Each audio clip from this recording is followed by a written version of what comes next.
Anita, how's your mental health? Questionable at all times. You know this.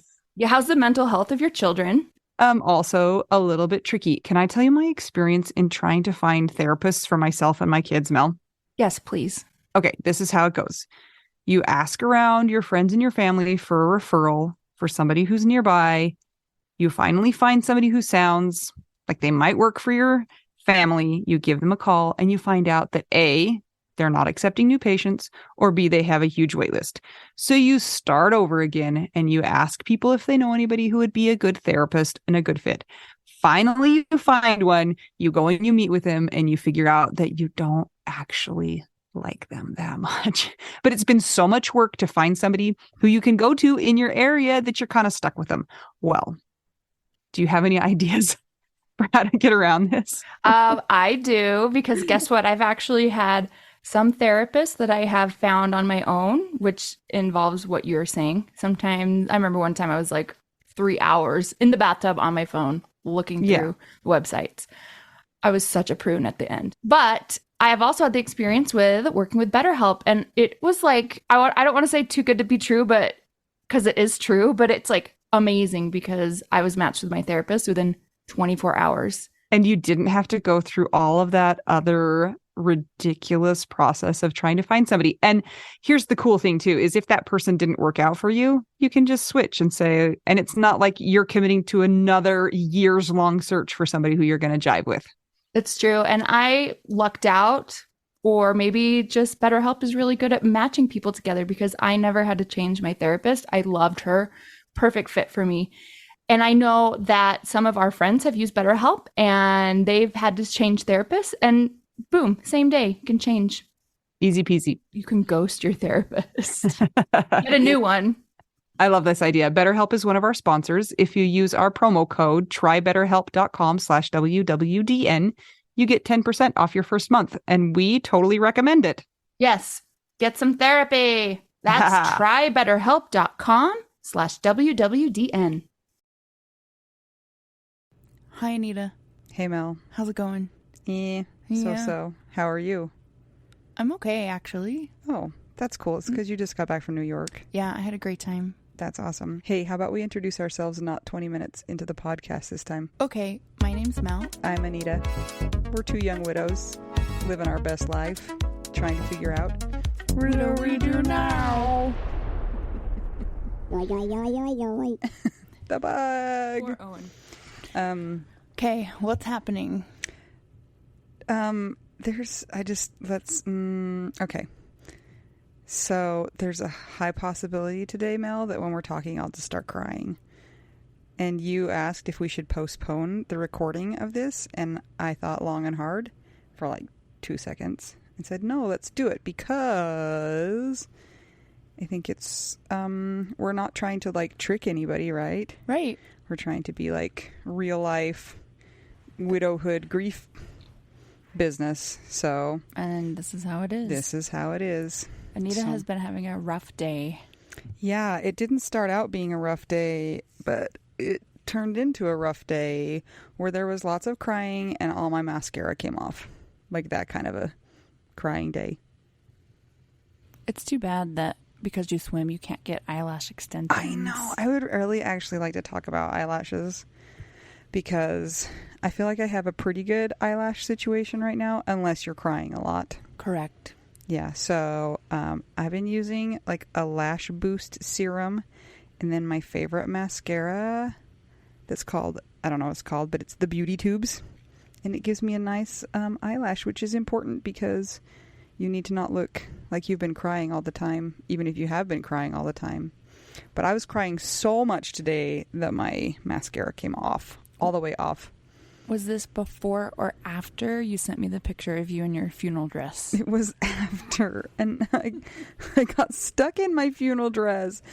It was the dress that I wore to Jason's viewing, the one that is attractive, and every once in a while I feel like I need to pull it out and wear it. And I wore it today to church, and then I could not unzip it by myself. And so I looked like a T-Rex for a minute trying to get out of my dumb dress. How did you get out? well, finally my daughter came home and I was like, I'm so happy to see you. Please unzip me from this dress. And Is she that did. what started the crying? No. So the crying started when I was downstairs working on some photo books. It's been a goal of mine since Jason died to make a photo book for each of my kids. I've gathered all the pictures I can find of each one of the kids with Jason. And then I'm going to, do Shutterfly and make a book for each of them. So I was looking through all of the photos and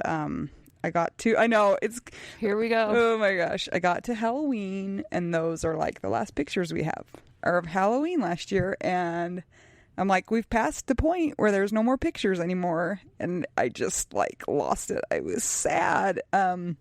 Because last year we always except for last year, take a picture in front of the Christmas tree. And last year, we got done with our present opening and that's usually when we do it. And we just got distracted and all went our different ways to get dressed or whatever. And I had a conversation with Jason. I was like, we forgot to take a Christmas picture or picture in front of the tree. And he said, well, do you want to get everybody back here to take a picture? And I was like, no, it's not that big of a deal. I don't want to fight with them all. So we didn't take a Christmas picture in front of the tree last year. So no Christmas picture. And the pictures of him, the last pictures that I have of him are from Halloween last year. So anywho, and then the holidays just kind of hit and I was like feeling it. Anyway, and then I had to go to a family dinner and just cry and that wasn't that cool because then you feel dumb. I'm impressed that you went. I probably wouldn't have gone. Well, I needed to feed my children. Oh yeah, I forget you have those sometimes. So that was the easiest way to do that is to send them. So that's why I'm a mess today. And how much sugar have you had for No Joy November? When I texted Mel that I was sad and I was crying all my mascara off, her response was, eat sugar. And I said, I am. So I've had some cookies and some other stuff. Don't make me admit it. I am proud of you. I think you should eat sugar. And I'm super sorry you have had a crappy day. Yeah. I get it. Yeah. The last pictures that I have of Scott with us together was on Halloween too, which is why my Halloween was so bad this year. So I get it, except for I don't have kids, so I feel like you're grieving like 4 times extra. 4 times extra. Yeah. And actually, I'm not even sure. I don't think that so the last picture with my kids and Jason is Halloween. I think the last picture of Jason and I is farther back, but it just hit me when I was like, there are no more pictures. Like after this point, there are no more pictures of you. So, and then thinking of Thanksgiving's going to be Thursday, and then Christmas, and then New Year's, and then his death anniversary, and they're all within not very much time. So, I just felt really sad today, and that was the best way to explain it. Just sad. And then we're going to talk about something that will probably also make me cry. So thanks a lot, Mel. You're a jerk face. You're welcome. I'm good at being a jerk face. Would you like me to go first, Anita, so you can recover? Yes. Would you like to introduce our topic and explain it? I would love to. Okay, the topic for this episode is Headstone Extravaganza. Cheers. Go out from the audience. Can you do jazz hands on radio? Because I was doing jazz hands. Everyone do jazz hands on the count of 3. Ready? 1, 2, 3. Jazz hands. Jazz hands. Okay, so I never even thought about the headstone stuff because the death was so shocking. And then people are like, you have to plan a funeral. Okay. And then I was like recovering from the funeral. And then a couple days later, people were like, you have to pick a headstone. And I was like, what? Ew. Who cares? That was enough. I just have done enough for like 3 years. Talk to me in 3 years. But things don't work that way. So. Or do they? Well, maybe they do. We're going to find out. So my experience with the headstone is the cemetery that Scott was buried in on site, they have their own cemetery salespeople, I guess. I don't know what it's called. What's it called? That's so weird. It was helpful, though. So that cemetery, you can only buy headstones from them? I'm not sure. I just know that it was an option? Yes. Oh. I don't know, though, because I think somebody else dealt with all that stuff. And just told you where to go? Yes. Is it a city cemetery? Say city cemetery 11 times fast. City cemetery. Did you know that's the only cemetery nearby that you can bury people not in vaults and coffins, caskets? You could just dump a body? Mm-hmm. What? You're telling me I could have saved like $8,000 Yes. and just dumped Scott's body in the hole? Yes, except for that they have lots of rules about how it has to be done. Tell me. My brother-in-law has looked into this because he does not want to be... Okay, back up. Maybe I'm telling lies. My brother-in-law does not want to be embalmed. So he's looked into... Because he wants to decompose naturally. And he told me that the only cemetery you can do that at is Lakeside Cemetery. Anyway. But if you are not embalmed, you have to be in the ground within 24 hours. Which puts a real damper on funerals and stuff like that. Plus, if you're not expecting that, if you're not anticipating somebody to die, there's no way you can make that decision and have everything in place within 24 hours. Yeah. Unless you plan it out. Unless you're a murderer. Of yourself. Or unless you've made your wishes known, which neither our husbands did because they weren't expecting to die so young. Well, I didn't know that I could have just dumped Scott's body in the ground, and that's good to know. And it would have made things a whole lot easier. Except for now I feel like I might be lying, so we might have to look into it. Okay, so the cemetery where Scott is buried has its own headstone salespeople on site. I just was driven there and told to pick something. Did they kick you out of the car and they didn't even come to a complete stop first? Pretty much. Okay. I rolled. I had my stunt moves. Tuck and roll! So I went with Scott's parents, and it was just us three that went. We three. It was just we three that went. That sounds right. Yeah, that's good grammar. And, of course, I'd never thought about picking a headstone because that's super bizarre. And all of a sudden I have all these choices, and we have to pick something, and they're all ugly. Because they're all for old people. Yes, I feel the same way. So we had to go through different colors of stone that you wanted. Then you had to go through what size of headstone you wanted. Do you want it vertical? Do you want it horizontal? Certain plots won't let you have certain measurements, I guess. Yeah. So, yeah, that was a thing I learned. And then I saw a lot of super tacky stuff, and I hated everything. What? No, tell me more. What was tacky?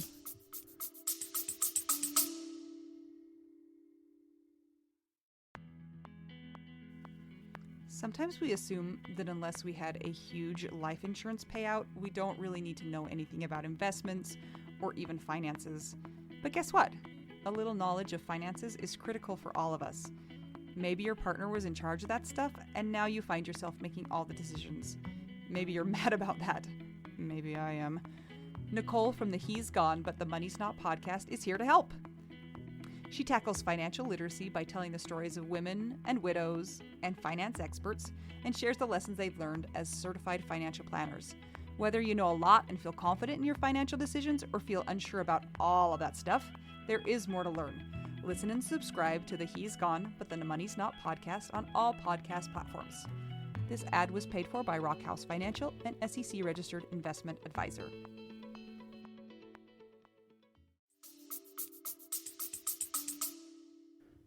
Well,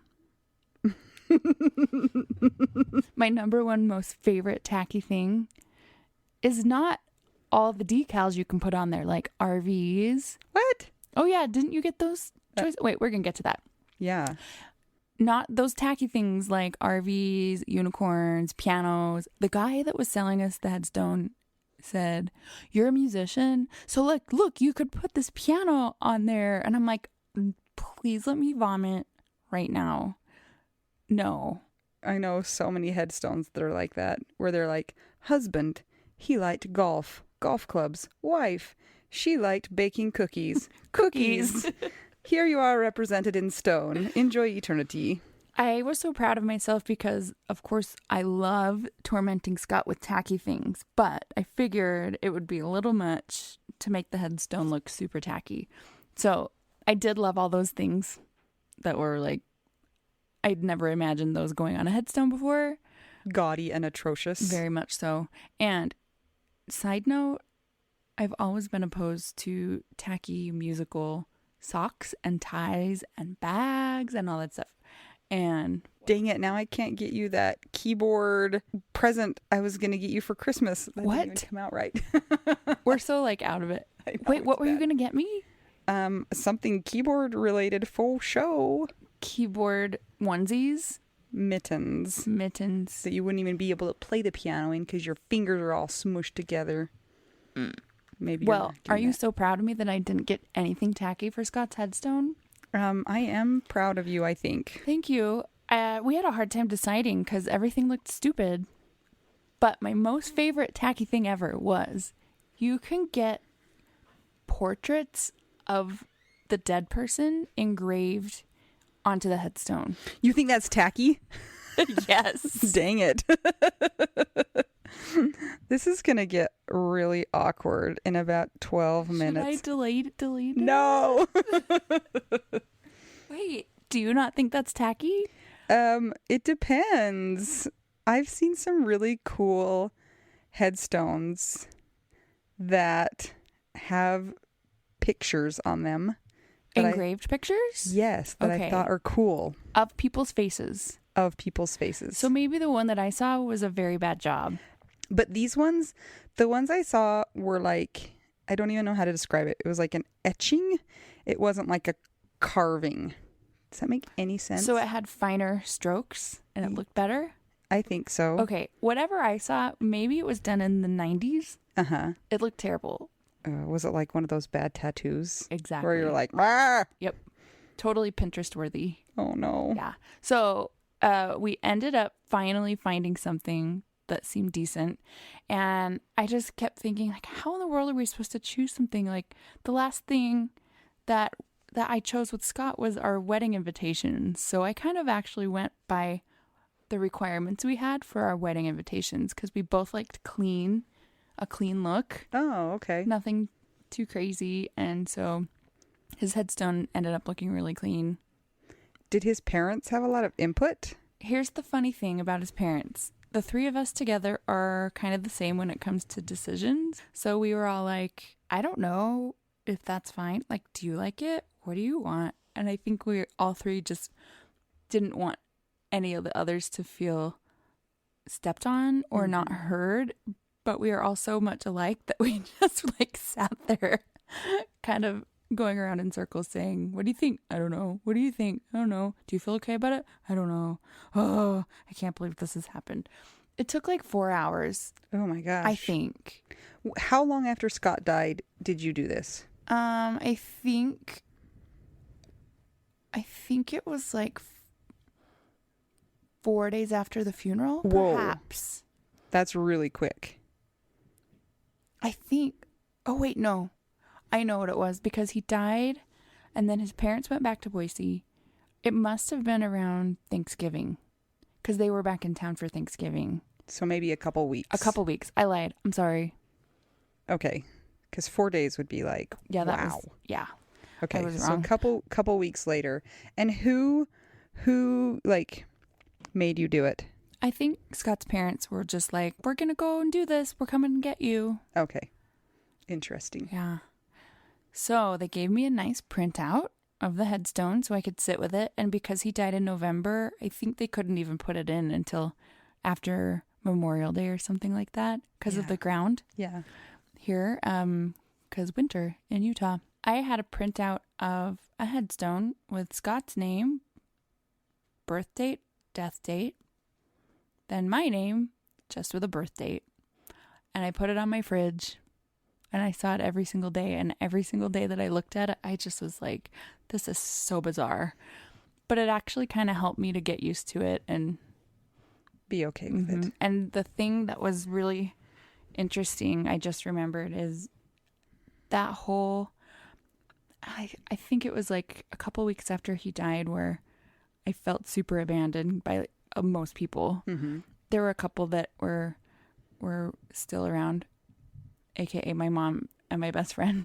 And then but you know, of course, because people go back to their lives, but even in my neighborhood, it was really difficult. And I was like, did they forget? And I don't know. So that makes me so sad. It was a really bad time. It was hard. And you know, when people die, some people kind of claim the dead person. I know what you're saying. You know what I'm saying? I'm not sure quite how to explain it, but there were times when the only times that I would remember and feel like, oh yeah, I was married to Scott and I was important to Scott, was when I looked at that printout that was on the fridge. Oh, that's so interesting. Yeah. Your headstone that you got for him, it's bronze? It's black. It's black, but it's not made of stone, right? I think the outer part is made out of stone. But then it has like a plaque. Then it has a plaque. Yeah. Yes, correct. Okay. Yep. Interesting. Did you have options for stone and yes, non-stone? I think it was such a big blur for me and I felt like I just had to pick something, and because his parents were in town, and you know, so I don't remember a lot about it except for it was weird. Do you have any regrets? No. You like it? Yeah. You feel good about it? I do. Good. Yeah.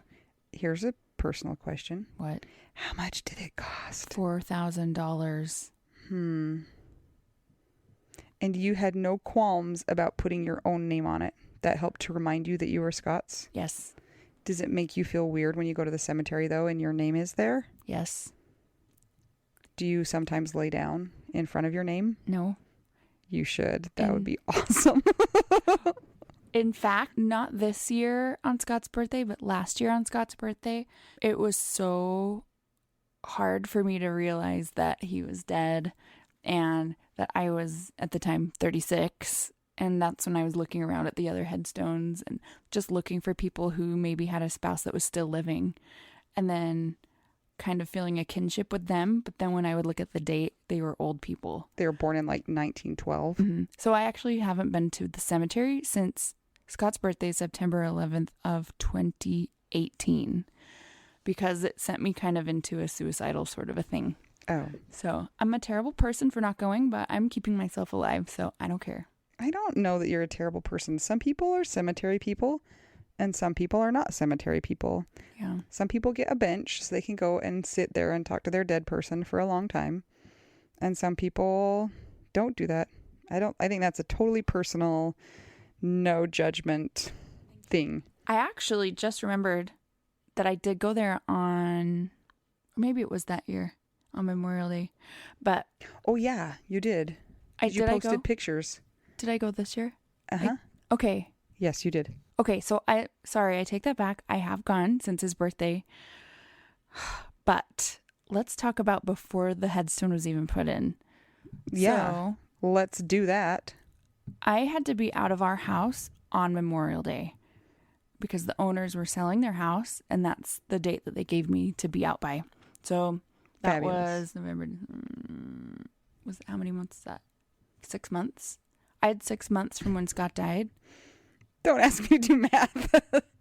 Okay, I had 6 months from when Scott died till when I had to get out of the house. So I found that out, I think 2 months in advance or something. But he didn't have a headstone on Memorial Day. And so that day was super crazy because I was having a hard time packing. So my friends sent me out of the house and people packed my stuff for me. And then my friend Pepper and she drove me to the cemetery. And she brought a whole bunch of crazy unicorn, rainbow, amazing neon stuff. And we basically decorated his plot with rainbow vomit. So you didn't choose a tacky headstone, but you made it tacky temporarily. Yes, because when the headstone was going to go in, which was still probably another 4 months, I might as well like have it be fun, right? Yeah. So there you go. I totally agree. Yeah. Let's talk about my headstone? Yeah. That doesn't exist. Yes. This is a whole thing. Go for it. This is a whole thing. So pretty quickly after Jason died, I remember asking Mel about the headstone she bought for Scott, and we just had vastly different, not views, because it's not like tastes, not tastes, preferences, not preferences, opinions. Well, life choices. You chose Scott's headstone very quickly, and you were like, I didn't really care too much about it. He's not going to care about it. So I just picked something that I thought was nice and was done with it. Okay. Yeah. Whereas I am almost a year and still haven't even visited a headstone purveyor to choose one. So why? Oh, man. Let's unpack that, shall we? And go. Okay.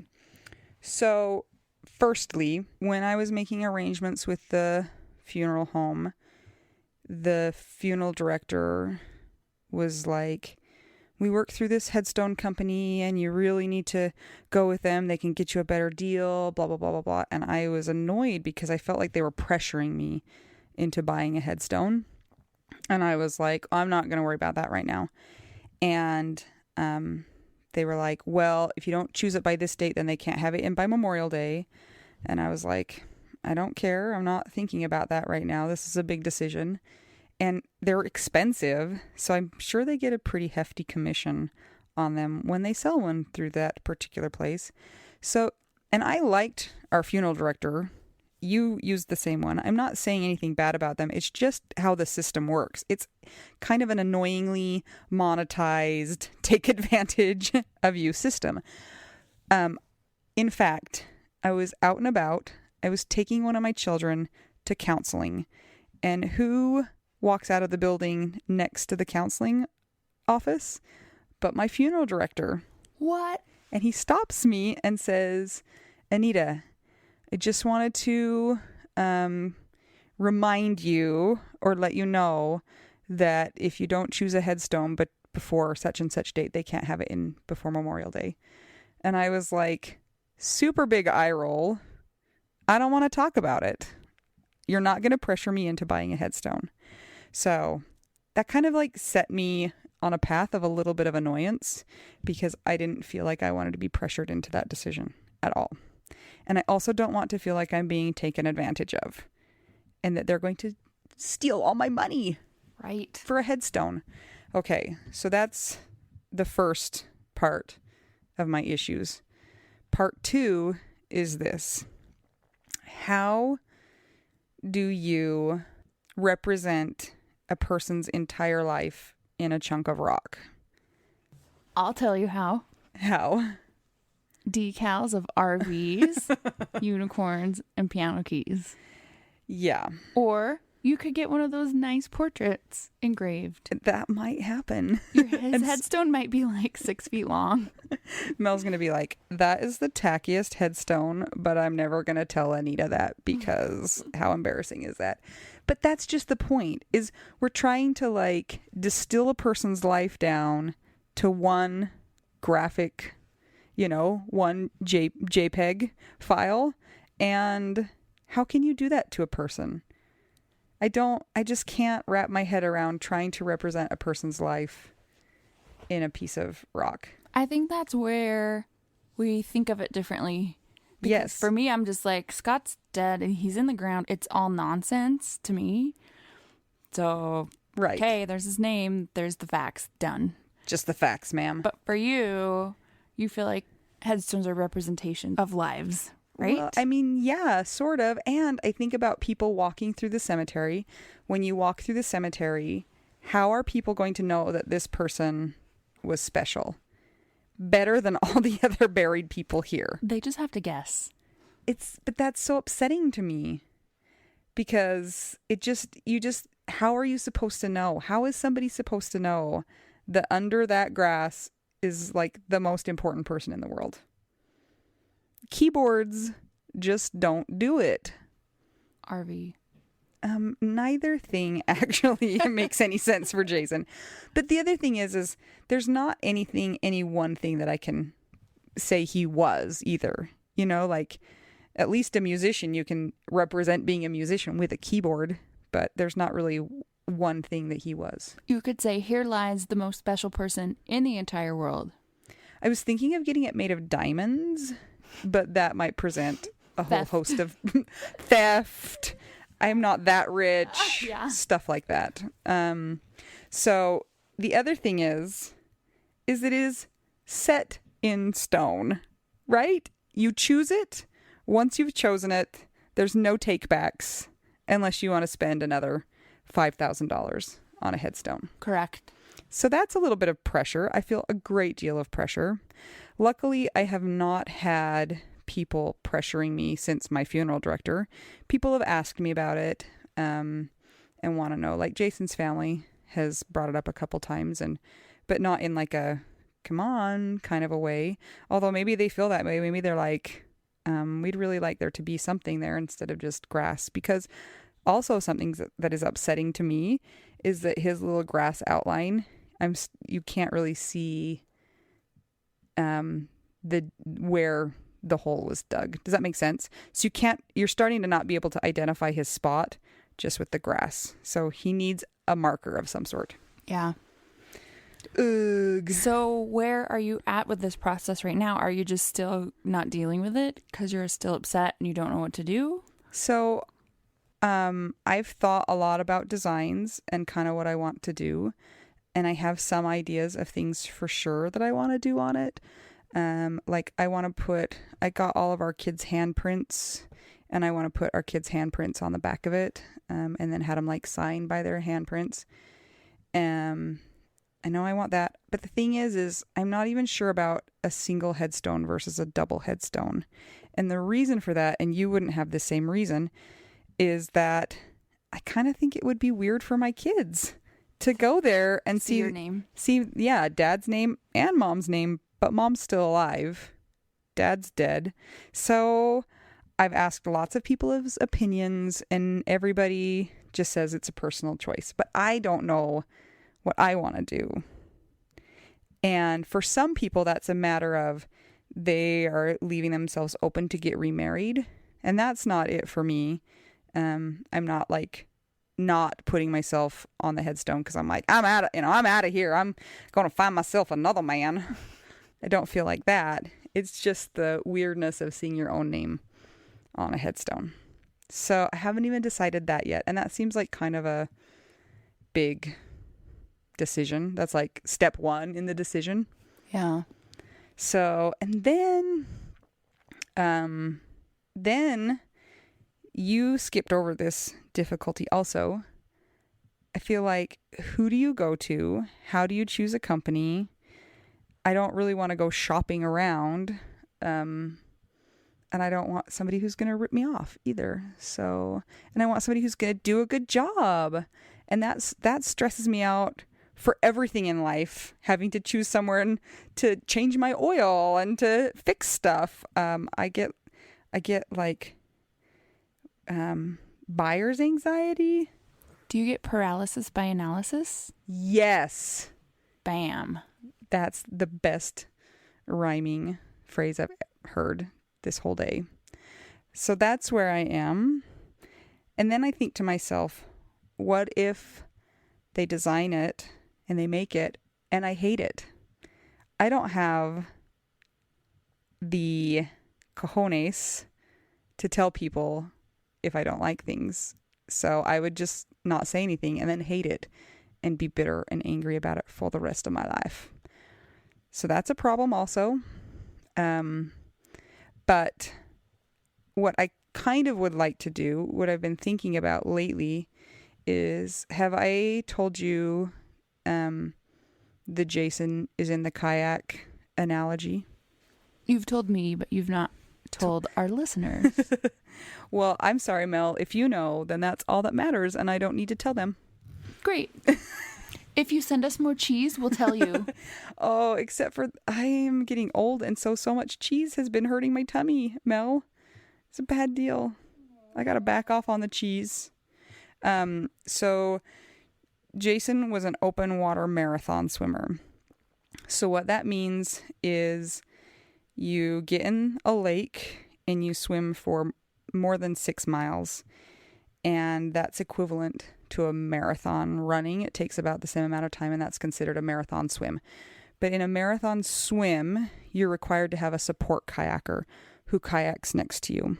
And their job is to make sure that you're safe, that you make it to the other side, to give you food and water, to make you visible so boats don't run over you, and just to generally keep you safe. So, and also it's very important because when you're swimming, you can't see very well. Your head is buried in the water, and you can stick your head up every few strokes and sight, but when you're aiming for a target 6 miles away, it's really hard to see that. But the kayaker is above the water and can see the target or can see the direction you need to go in the whole time. So the kayaker can help steer you in the way that you need to go. So Jason did several of these open water marathons, and I was all but once, I was his support kayaker. And the last time I wasn't his support kayaker because I was like 12 and a half months pregnant. So that was my job, and I loved doing it with him because I was proud of him. Not a lot of people can do that. Not a lot of people can get in the water and swim a mile, let alone swim for 3 hours straight. So I always thought he was way cool for being able to do that. And it was boring, really boring to be the support kayaker, but I love doing it. So after Jason died, pretty quickly, I had the thought that we had changed positions, and now he was in the kayak and I was the one who was swimming because I can't see where I'm going. My head is buried in the water. It feels relentless. I just feel like I'm swimming and swimming and swimming and swimming. I'm tired. I'm out of energy. And Jason is now the one who's sitting above the water, who's trying to point me in the wrong direction. Well, that ruined it. Who's trying to point me in the right direction and keep me safe until we can be with each other on the other shore. So that's something that's really comforting to me. And so I have thought about doing some sort of artwork that depicts that, him sitting in a kayak with somebody swimming next to him. So, but the problem with that is I don't know how to make that a reality either. I have no art skills. I don't really know a lot of artists. So anyway. Can any of you guys help Anita? I need a really good way to put that on a headstone. So, and I don't even know what the limitations of headstones are. I know things I don't like in headstones, but I probably just need to visit the headstone factory as if there's just one. Yeah, that's a conundrum. It is. And then you think about spending as much money as it's going to be, and it's like I can't bring myself to spend so much money unless it is perfect.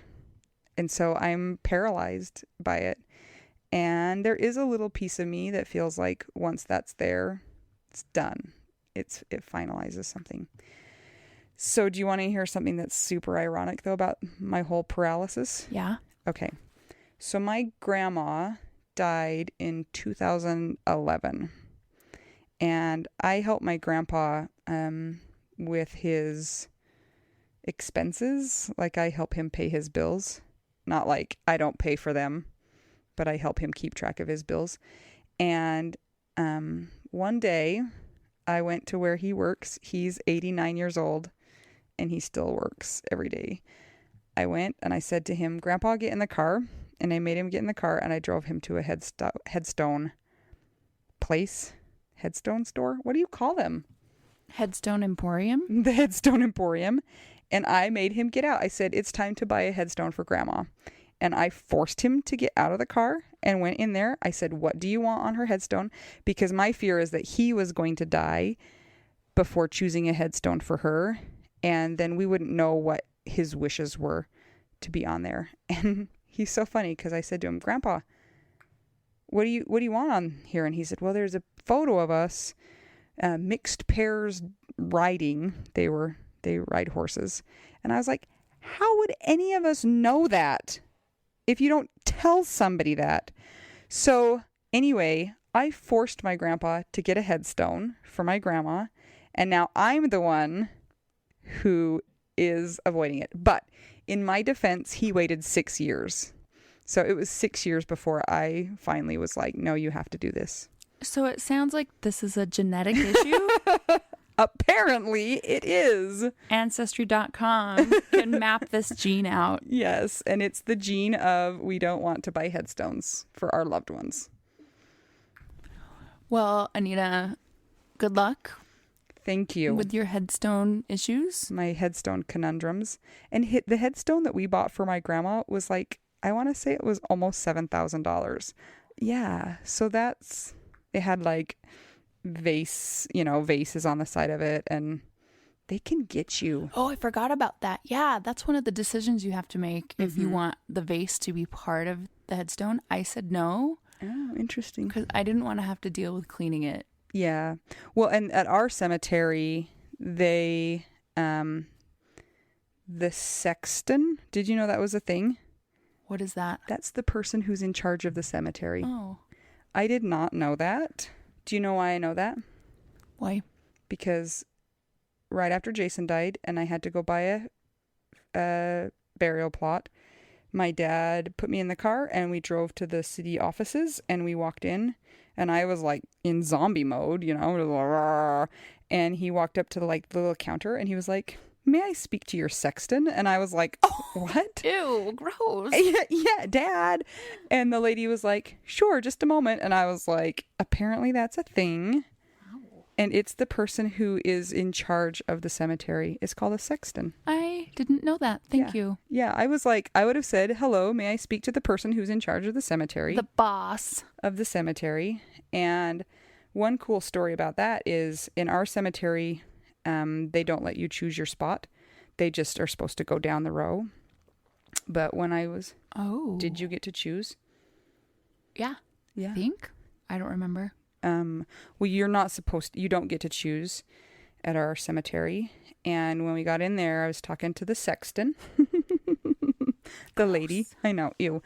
And I was saying that I was hoping that we could bury him next to... There's a little park in the cemetery, and I said I was hoping that we could bury him next to the park, so that because I said we have little kids and I'd like to be able to go there and let them play at the park and be close to Dad at the same time. And she was like, well, there is going to be another funeral either the day before or the same day, and we don't want to have them too nearby each other. So she was like, I think it's a good idea that we put you in a different spot than was like in where we quote unquote should have been. So we ended up getting a spot right next to the park, which made my heart happy, sad. Like happy that it's the best case scenario, but sad that we were even in that position. So, well, that is unfortunate, but fortunate. Fun little anecdote. Man. To keep you going for the day. So headstone issues are real. Yeah. Hashtag headstone issues. So tell your family, especially if you're in your 80s, what you want your headstone to look like so they don't have to choose it for you. How's that? Or just go with the default RV. RV Nation. Okay, so Thanksgiving is coming up. Uh-huh. Which I know it's going to be hard. Yeah. Have you solidified any plans yet? So very early on in our marriage, we came to an agreement.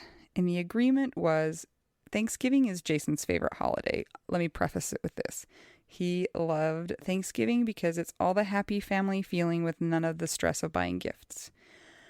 So early in our marriage, we came to the agreement that if I could run in the 10K, there's a local 10K in the morning that we would eat with his family. So we have done that for years and years and years. And we are going to do that this year as well. Nice. So That's the plan. I hope I can just not cry the whole day, but how I'm feeling right now is that I'm just going to cry the whole day. Take some cupcakes with you Oh, and eat them while you're running. okay. I wasn't sure if you were like going to tell me to stick the cupcakes on my eyes to plug up the Or that. tears. I won't cry while I'm running. I'll cry during the feast. Oh, I thought you meant you were going to cry during the race while you were running. Well, I might cry, but just because I'm like, this is so hard. Yeah. It's so cold. You want to know what I'm going to do? What? Hang out in my room. That sounds cool. Yep. Keeping it chill. Did you see on the news? I've been waiting all week to tell you this. Tell me. I think it was in Florida. A man and his dog were in a car, and the man got out of his car to go grab something in his house, and the dog put the car into gear, into reverse, No way. and drove around backwards in a circle for 1 hour. Oh, I saw that, but didn't watch it. I didn't realize that's what it was. Yes. Oh, and man. he ran over a mailbox, but that's the only damage that he did. And like all the neighbors were out there just watching him. And finally a police officer. 1 hour. 1 hour. Finally a police officer went and like, because I don't think he was going super fast, went and like jumped in the car with him and stopped it. All I can think was like, what was going through the dog's mind? Like, what is happening here? Where are we Wow. going? Where are we going? Yeah. The dog's just like, yay, I'm in a car. That's kind of how dogs are. Yes. They're super stoked all of the time, especially in their car. Yeah. Wow. Well, excellent.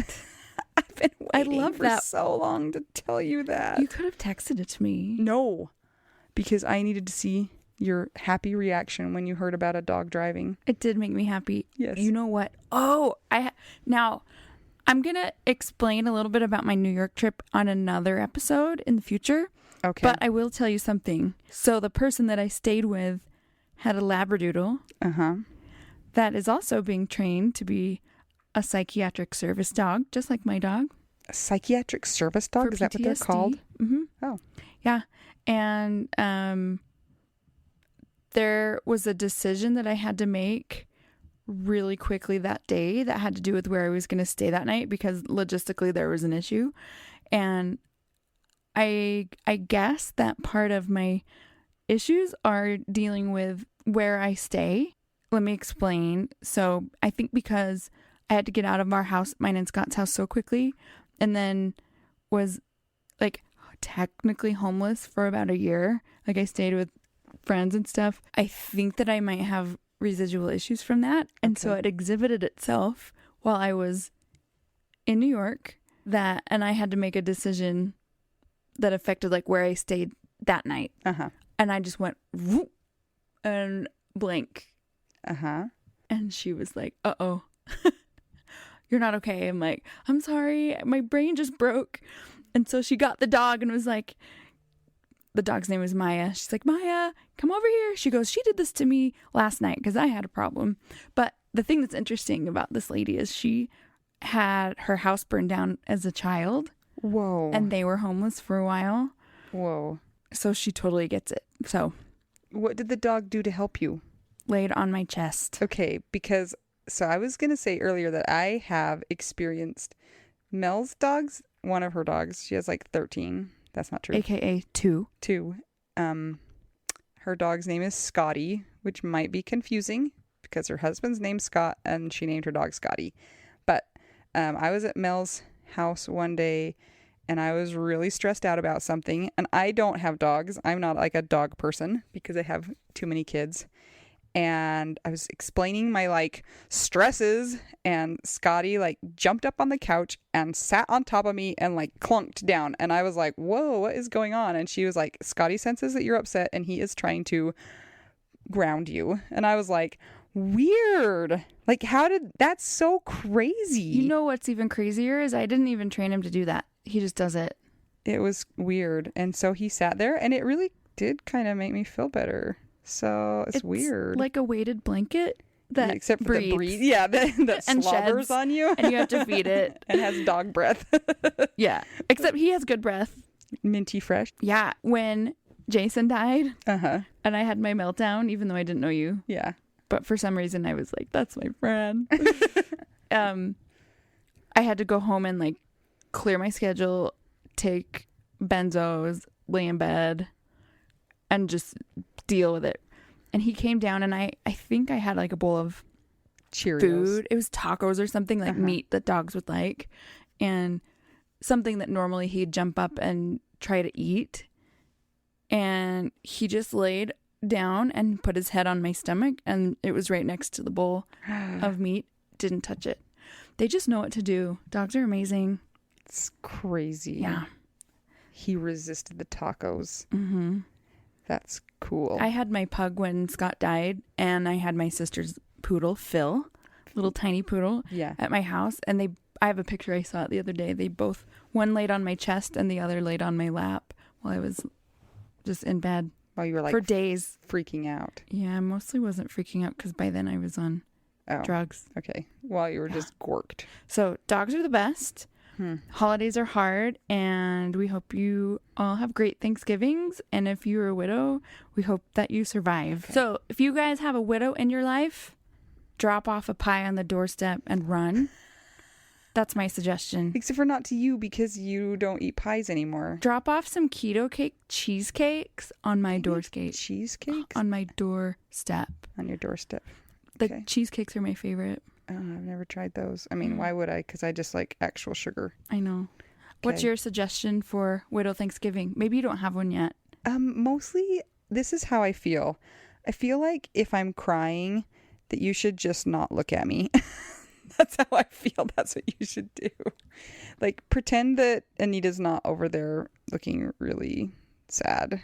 But what if they have a widow in their life that's not you? I know, that's the thing. But do you feel weird like crying in front of people? Yeah, I never do it. Yeah, it's not, I don't do it very often because it makes me feel so weird. So when I do, then I feel like I'm out of control, and I'm like, can you please just not make it worse by, I don't know, gawking at me? Like, just leave me alone. Let me deal with it. I'll be fine. I don't know. Like my mom, when I was crying at her house, she came and like sat next to me and like, there'd my back. And that, I mean, it was good. She didn't ask me a bunch of questions about like, why do you feel sad? I do like that when people just let you cry, and they're like, they treat you like they know that you're going to get over it, and that it's just super sucky. Yeah. And there's not an interrogation about it. Right. Because I don't even know if I could explain to her right in that moment. Yeah. Yeah. And then another thing that I had to do that made me sad today, we've gone full circle, is that, so I've explained that I help my grandpa pay his bills, and he always gives his grandkids money. So I always have to make a list, right? And it will be like, so Kaylin and Mark and 4 kids, and Shauna and Mike and 8 kids. Yes, 8. And I went to write my own list, and I was like, I can't write Anita and Jason. I can't write Anita. I can't write anything. So I just didn't write anything, and I just kept going. I just was like frozen by that. That was another fun thing of the day. It sounds like you've had a great day today. Mm-hmm. It's been marvelous. And you made it through the episode. Good job. Yeah, we did. And I just, cried a little bit, but it wasn't like ugly crying. So I feel good about that. And hopefully it helps somebody. Yeah, I hope so too, that it's real. Ask us your questions on Facebook or Instagram or email. Yeah. More questions. We have had hardly any, except for thank you, Eric. And this is a shout out to Bethany and also baby Jace. Okay. And also reviews on iTunes, very helpful.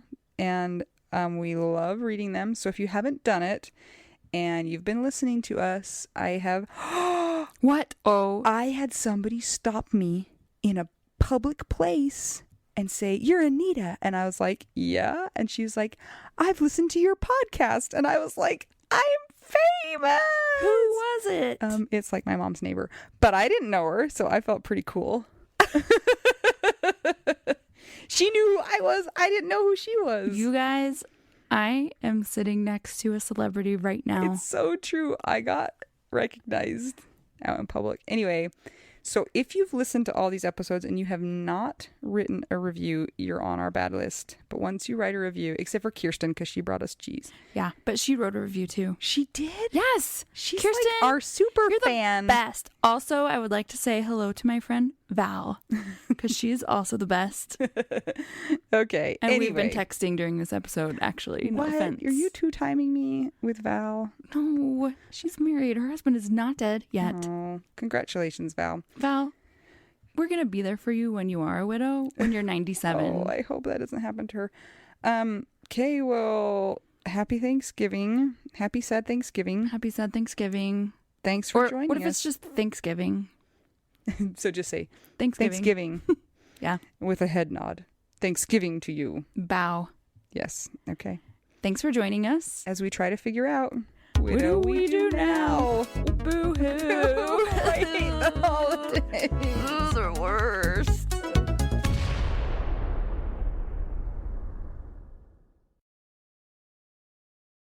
This is my favorite thing to discuss with you.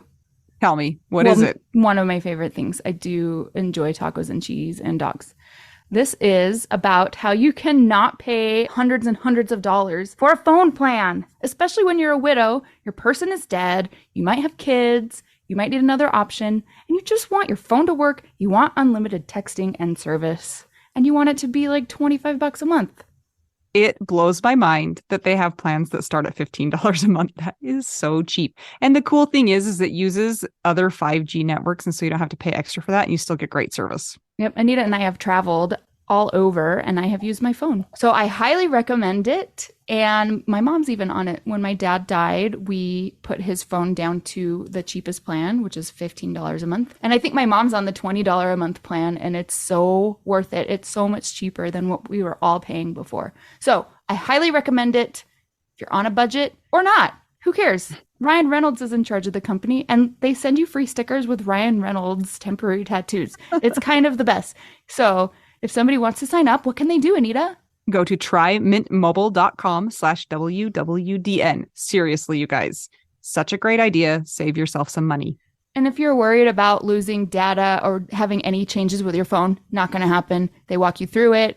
Everything's fine. It's the easiest process of all time. Again, that's trymintmobile.com/WWDN.